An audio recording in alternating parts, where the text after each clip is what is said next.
नमस्कार विद्यार्थी मित्रांनो, निर्धार कॉम्पिटिटिव्ह हब या यूट्यूब चॅनलमध्ये मी दिनेश गोई तुम्हा सर्वांचं हार्दिक स्वागत करतो।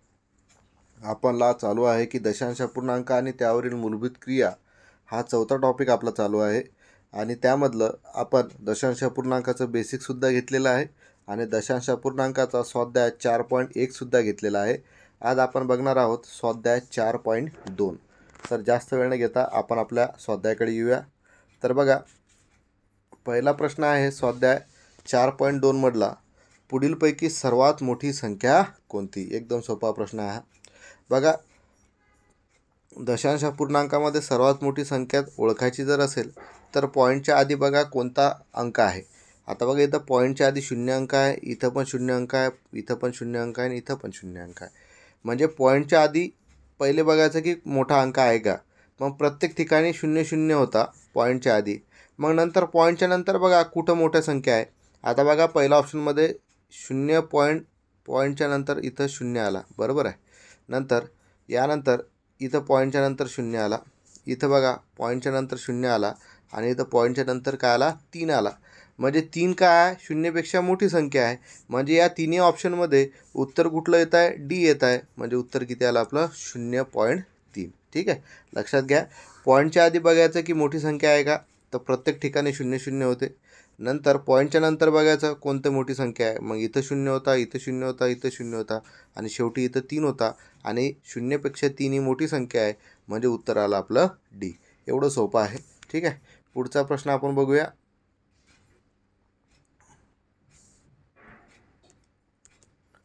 बघा, पुढचा प्रश्न आहे, पुढीलपैकी कोणत्या संख्या उतरत्या क्रमाने आहेत? आता उतरता क्रम म्हणजे काय हे तुम्हाला माहीत आहे का? आधी हे लक्षात घ्या। उतरता क्रम म्हणजे काय? सपोज मी संख्या लिहिल्या 2 4 8 6। उतरता क्रम म्हणजे काय? मोठ्या संख्येकडून लहान संख्येकडे लिहिणे। म्हणजे यामध्ये 2 4 8 6 मध्ये मोठी संख्या कुठली आहे? 8। 8 नंतर 6, 6 नंतर 4, 4 नंतर 2। म्हणजे मोठ्या संख्येकडून आपण काय केलं? लहान संख्येकडे गेलो, बरोबर आहे।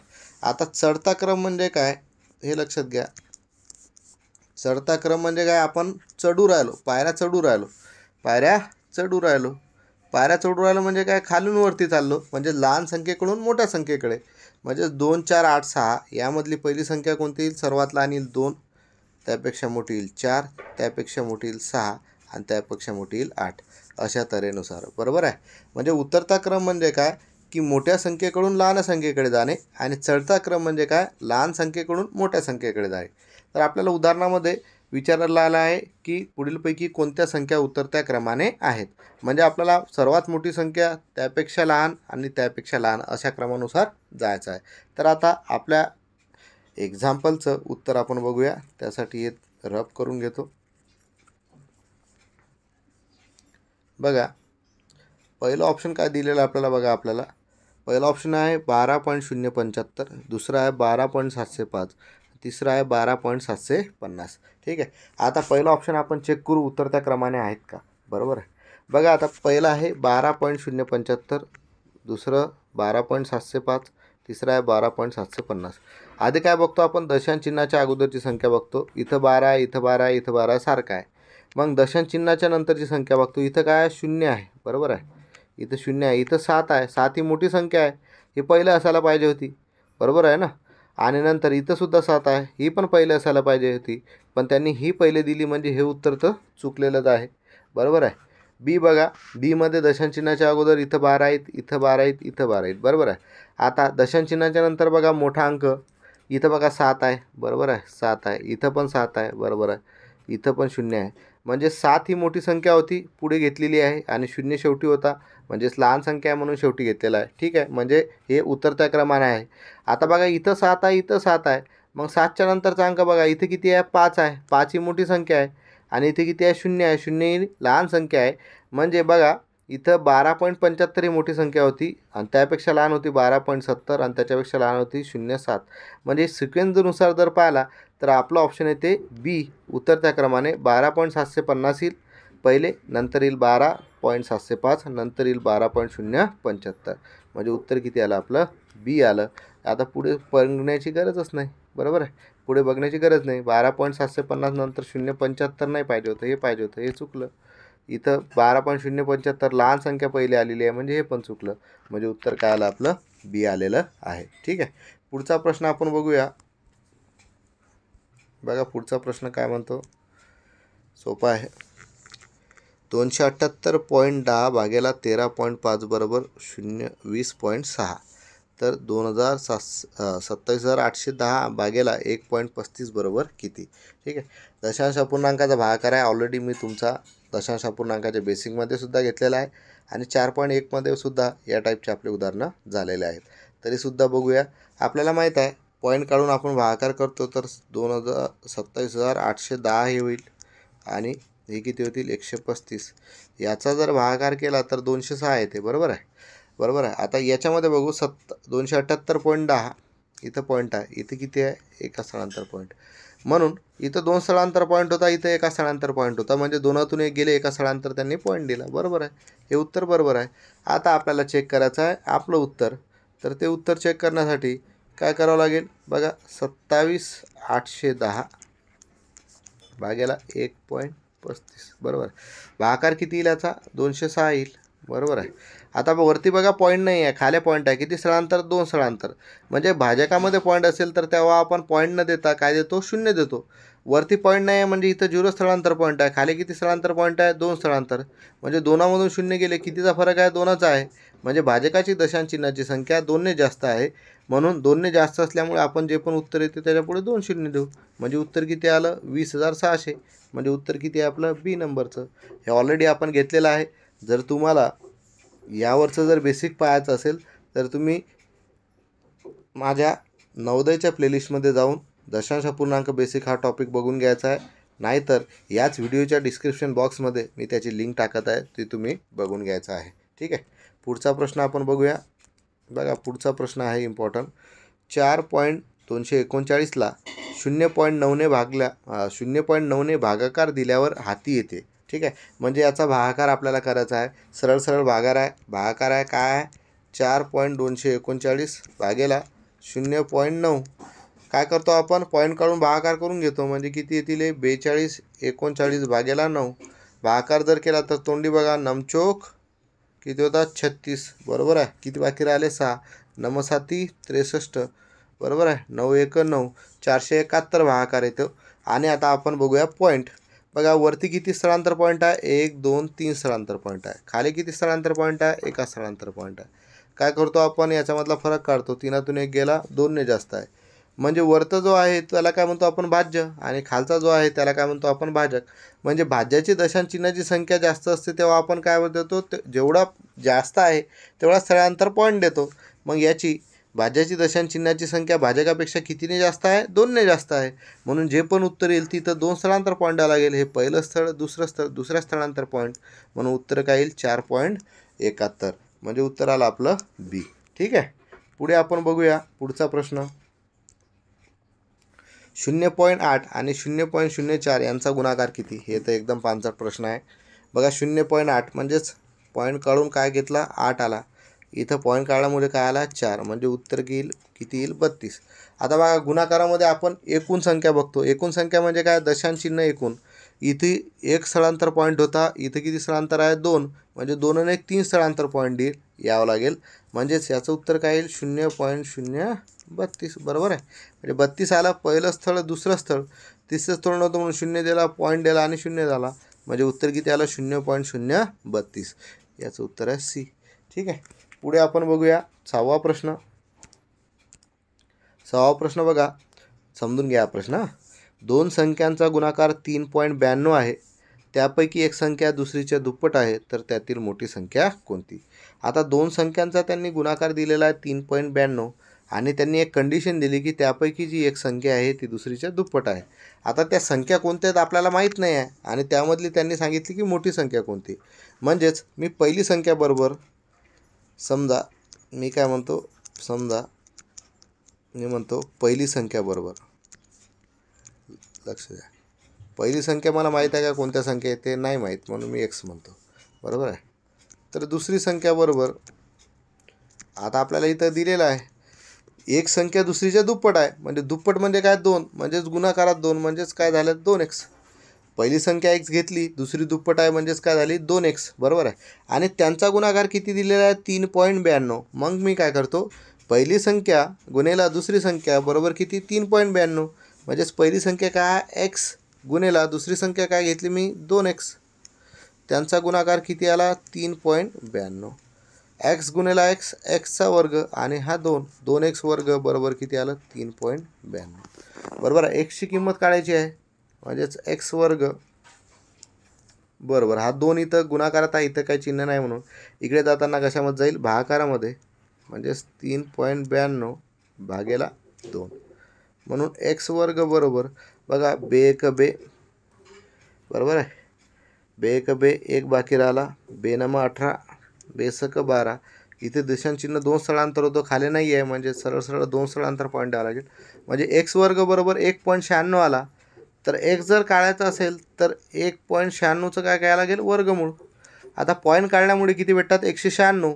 196 कशाचा वर्ग आहे 14चा, म्हणजे याचं उत्तर किती येईल 14, बरोबर आहे. आता बघा इथं 2 स्थळांतर पॉईंट होता, बरोबर आहे. म्हणजे जे पण वर्गमूळ येईल तिथं 2चे अर्धे होतील, म्हणजे किती येईल 1.4. 2चे अर्धे किती 1, म्हणजे एका स्थळांतर पॉईंट आला, म्हणजे उत्तर किती आलं 1.4. का बरं, कारण बघा 1.4 गुणेला 1.4 केलं तर 1.96 येतात, बरोबर आहे ना. कारण 1.4 गुणेला 1.4 केलं तर 1.96 येतात, म्हणजेच तो काय झाला 14चा वर्ग झाला, 1.4चा वर्ग झाला. म्हणून x बरोबर किती आला आपलं 1.4. बघा कुठं आहे उत्तर, पहिला 5.6, दुसरा आहे बी 4.2, तिसरा आहे सी 1.4, बरोबर आहे. समजलं. अशा तऱ्हेनुसार हा प्रश्न होता. बघा परत एकदा सांगतो, 2 संख्यांचा गुणाकार 3.92 आहे, त्यापैकी एक संख्या दुसरीच्या दुप्पट आहे, तर त्यातील मोठी संख्या कोणती, बरोबर आहे. आता बघा आपल्याला मोठी संख्या पाहिजे होती, बरोबर आहे. मी थोडं चुकीचं झालं, मोठी संख्या पाहिजे होती म्हणजे आपल्याला फक्त x आला, x म्हणजेच 1.4 आला.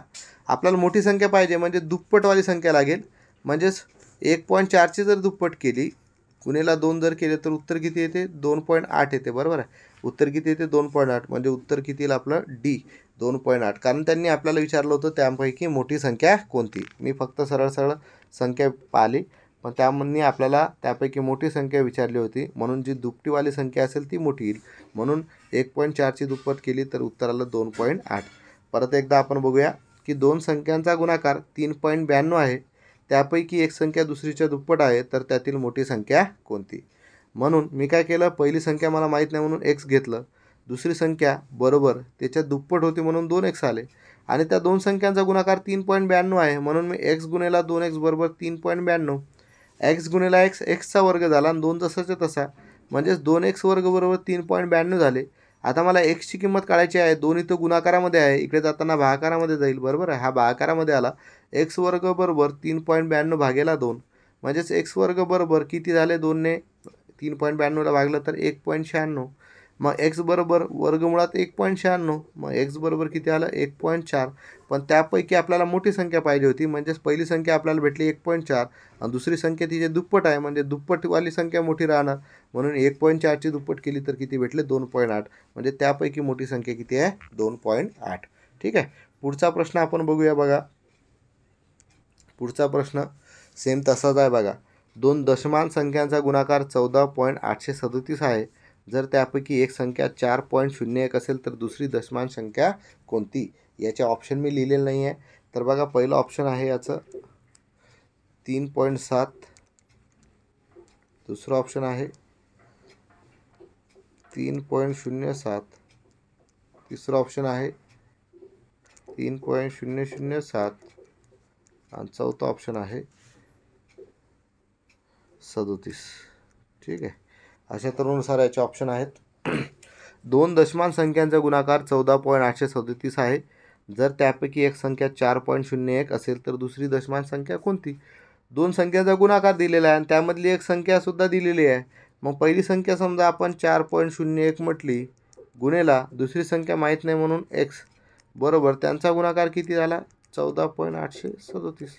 डायरेक्ट किंमत टाकली मी, कारण त्यांचा गुणाकार आपल्याला दिलेला आहे 14.837 आणि त्यापैकी एक संख्या दिलेला आहे 4.01, दुसरी संख्या माहीत नव्हती म्हणून मी x घेतला, म्हणजेच x बरोबर 14.837 भागेला 4.01 बरोबर आहे. याचा भागाकार जर केला तर 37 येते, कारण उत्तर बघा 3.7 आहे, 3.07 आहे, 3.007 आहे, 37 आहे, म्हणजे उत्तर त्याचं 37च येणार. ठीक आहे, तुम्ही करून बघा.